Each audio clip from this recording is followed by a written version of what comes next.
Petroleum مصنوعات کی قیمتوں میں اضافے کے ساتھ ہی غریب اور امیر کا فرق اب ختم ہو گیا۔ 100 روپے اور 200 روپے تک پیٹرول ڈلوانے والے شہری شدید پریشانی میں مبتلا ہیں۔ رپورٹ کریں گے بابر حسین۔ جہلم میں پیٹرولیم مصنوعات کی قیمتوں میں اضافے کے ساتھ غریب اور امیر کا فرق اب ختم ہو گیا۔ 100 روپے اور 200 روپے تک پیٹرول ڈلوانے والے شہری شدید پریشانی میں مبتلا ہیں۔ بڑھتی ہوئی پیٹرولیم مصنوعات کی قیمتوں نے ہر ایک کو ہلا کر رکھ دیا ہے۔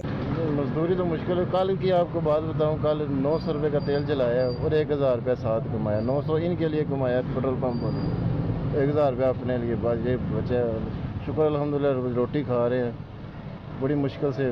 پیٹرولیم مصنوعات کی بڑھتی قیمتوں کی وجہ سے موٹر سائیکل چلانے والے اب سائیکل پر آ گئے ہیں۔ حکومت کی طرف سے آئے روز پیٹرولیم مصنوعات کی قیمتوں میں اضافے کی وجہ سے جہلم کے شہری بھی شدید کرب میں مبتلا ہیں۔ وہ حکومت سے مطالبہ کرتے ہیں کہ پیٹرولیم مصنوعات کی قیمتوں میں اضافے کی وجہ سے ہمارا گھریلو بجٹ متاثر ہو رہا ہے۔ کیمرہ مین حسنین علی کے ساتھ بابر حسین، بیورو چیف سچ نیوز، جہلم۔